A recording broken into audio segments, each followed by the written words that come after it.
Hello, and thank you for joining me for Storytime with Mr. C. I am Mr. C, and welcome all of you to the show.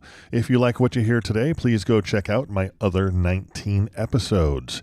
Here on Storytime with Mr. C, I will be sharing stories that I have written, or a friend or family member has written, or maybe even something you have written. If you would like for me to share one of your stories here on Storytime with Mr. C, get your story or stories ready to go and shoot me an email at storytimewithmisterc@gmail.com.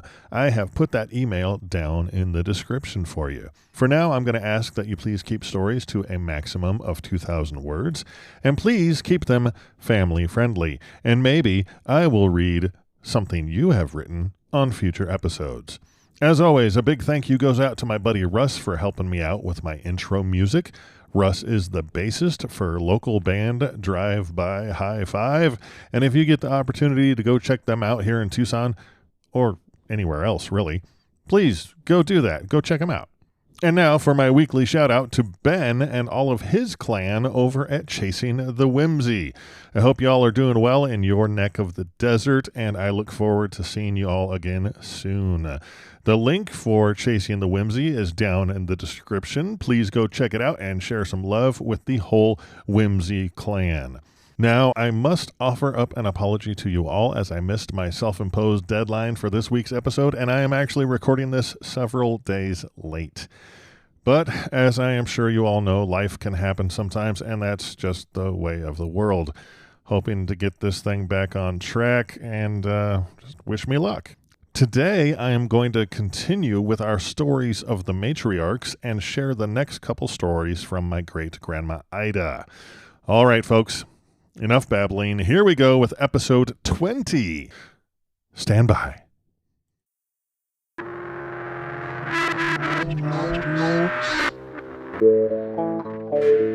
Storytime with Mr. C.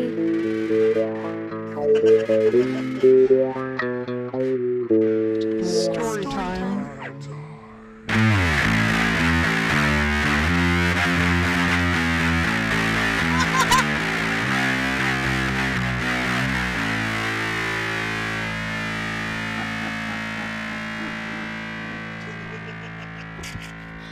Thank you once again for joining me for this episode of Storytime with Mr. C.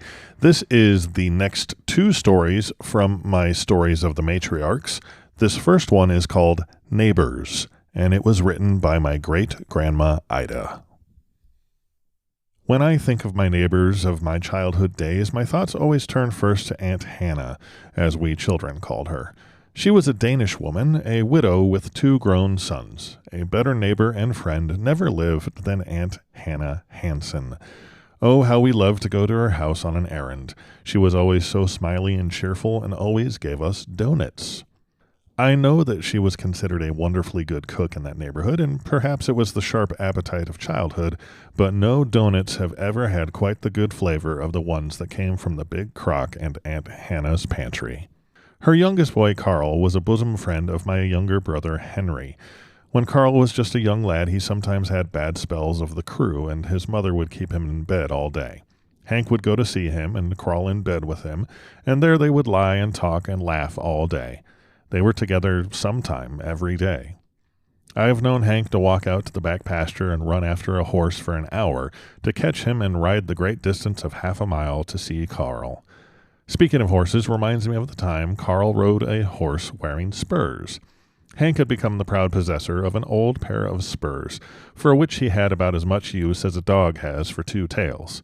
Pa had a young colt that he wanted broken to ride, so Carl said he would ride it.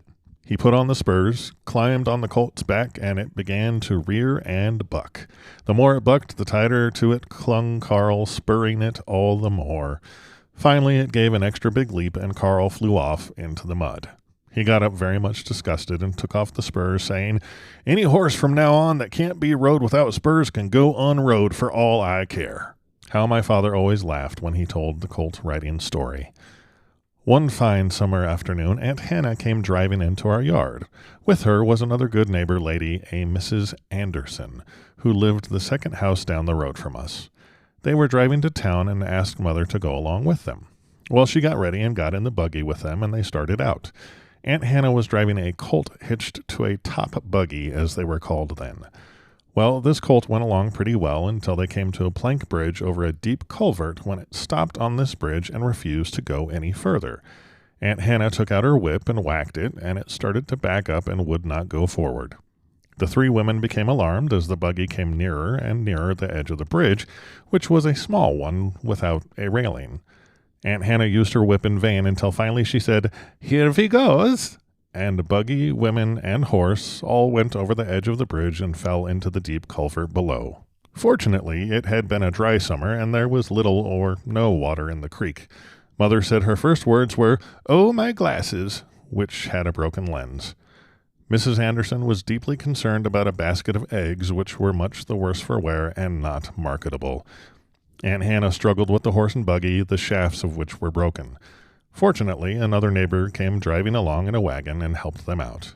We were greatly surprised to see the ladies come home again so soon in a wagon, leading Aunt Hannah's horse behind it. Pa went later and got the buggy and had it fixed up. The ladies were not badly hurt, just shaken up and sore for a few days. Just a short way down the road from us lived a German family by the name of Meentz. Hannah and Henry Meentz were somewhat older than I, but I recall going down there with some of the older children and looking at two tiny gold watches that Hannah took out of her bureau drawer and showed us. They belonged to her stepmother, who had come from Germany to marry Mr. Meentz some years before. However, she could not forget her native land, and the upshot of the whole affair was that the Meentz family finally sold their farm and all their furniture and livestock and moved to Germany. Hannah's parting gift to me was her Mother Goose book, which I read and reread until it was completely worn out. Another colorful family who lived near us was people by the name of Darling. They had 4 children, a wonderful pony named Jip, and an attic full of old clothes, so it was a fine place to go and play on a dull day. I remember as if it were yesterday how the mother gave such a nice party for Lloyd, the oldest boy, on his 11th birthday. That was the first birthday party I had ever attended. The big yard was just full of kids. There was a big plank table out under the trees, and best of all, several freezers of good homemade ice cream and wonderfully decorated birthday cakes trimmed with colored sugars and tiny candies. It seems to me now that I had the most fun there of any party I ever attended, and I have remembered it all these years. We had good neighbors on all sides, neighbors who were quick to lend a hand in sickness or work. I have always said, the way to have good neighbors is to be one. And I guess that old saying still holds true. When there was death or sickness in the neighboring homes, Mother always went to lend a hand wherever she could. So did Pa. Some people say that the good neighborly spirit of 50 years ago is gone. But I do not think so. I have such good neighbors on all sides of the street right now. That first story was called Neighbors. This next story is called Movers. Many years ago, people used to move from one state to another in covered wagons.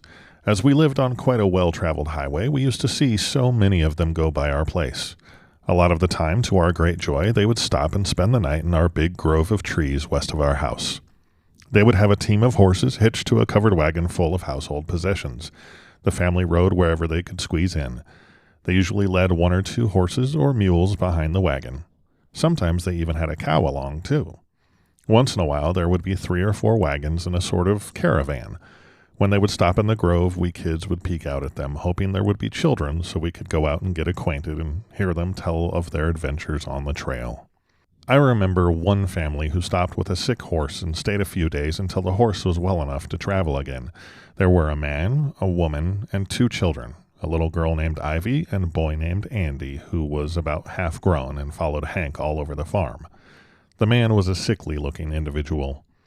They had been on the road all summer going out west somewhere to a climate more fitting for his health. We liked the lady very much. She visited a lot with Mother and us girls. I think now she was a sad, homesick girl, for I remember how she got the family album from the wagon and showed us, with tears in her eyes, the pictures of her mother and family somewhere in the east. Most of these movers were headed west. Once in a while we would see a discouraged-looking group going back east again to the wife's folks, so many of them said. One night in January, a very cold, icy night, a covered wagon drove into our farmyard and asked to put up a tent and stay all night. There were a father, a mother, and 2 half-grown daughters. Pa told them it was too cold to pitch a tent and to come in the house and spend the night in our big kitchen where it was warmer. They brought in their camp beds and spread them out on the floor when bedtime came. The mother cooked their supper on our big kitchen range, and they ate at our table. What fun we kids had after supper. One of the girls was shy and did not talk much, but the younger one was very talkative and told us much about Idaho, where they came from, and the mountains we had never seen. They had lived among the Indians, and she told us some Indian stories and showed us some Indian beads and silver rings she had gotten from them. They all slept in the kitchen and left the next morning after getting their breakfast. I remember that Mother gave them a pail of lard and a little pail of sorghum, for which they seemed so thankful. In those days, we never charged a poor family for a night's lodging. When Pa and Mother came from Kansas, Mother and the children came on the train. Pa drove through with some horses and mules and a covered wagon. Mother and the children stayed with Uncle Henry's until Pa got there, and they got a house to live in. I liked to hear Pa tell about that trip from Kansas in a covered wagon. He said he'd learned never to ask to stay all night at a nice place. The poorer people were better to keep strangers than the more well-to-do. He told of some of the places where he stayed all night, one in particular where he drove in late one afternoon. The man of the house had gone to town, but the wife came to the door and said, "Of course you can stay. Come right in and I'll go with you and help unhitch your horses and get them in the barn." She helped unhitch and feed and water the horses and asked Pa into the house for supper, talking at a great speed all the while. He said he got the whole family history of herself and her husband and 4 or 5 generations back, never getting a word in edgewise or a chance to talk at all. Pa said he was very curious to meet the husband, who had gone to the nearest town for groceries. I asked Pa what he was like when he got home, and he said, "Oh, he was just the driest old stick. Never said a half-dozen words all the time I was there. I guess they were well matched, for she sure liked to talk, and he kept still and let her." I think now that many farm people were sort of isolated and got lonesome to see new faces and meet new people. I know that when I was a child, instead of being what they were, just homeless, poverty-stricken people wandering around trying to better their living conditions, to me, these families seemed headed for all kinds of wonderful adventures. I recall how one family with a lot of children stopped in the road, and a young boy came to the kitchen with a little tin pail and begged for a little milk for the baby. Mother gave him a pail full, and I felt so sorry that a family would have to beg milk for the poor little baby.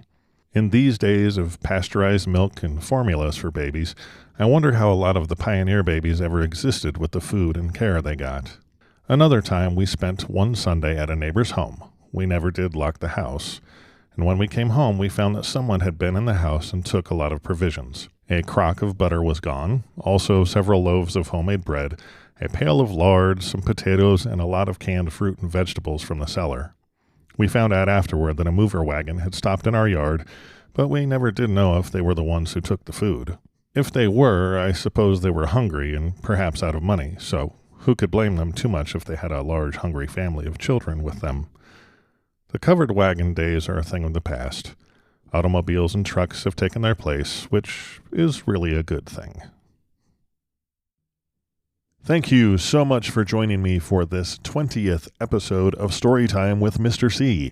Those were the 3rd and 4th stories from my Stories of the Matriarchs, called Neighbors and Movers, both of which were written by my great-grandma Ida back in 1949. Kind of hard to believe that we are now 20 episodes in, and whether this is the first episode you've listened to or if you have stuck with me for all 20 so far, thank you for your support. It means a whole lot to me. Next week, on November 23rd, we will continue with the Stories of the Matriarchs, and I will share the next 2 stories from my great-grandma Ida. In the meantime, send me some new material, go find Drive By High Five, and go check out Ben's podcast, Chasing the Whimsy. Thanks again for hanging out and listening to my story. Hope you come on back for the next one. Until then, take care, and during this time of year wherein all the folks are all kinds of wacky out there on the roads, looking for all the bestest holiday gifts. Please, folks, please be safe.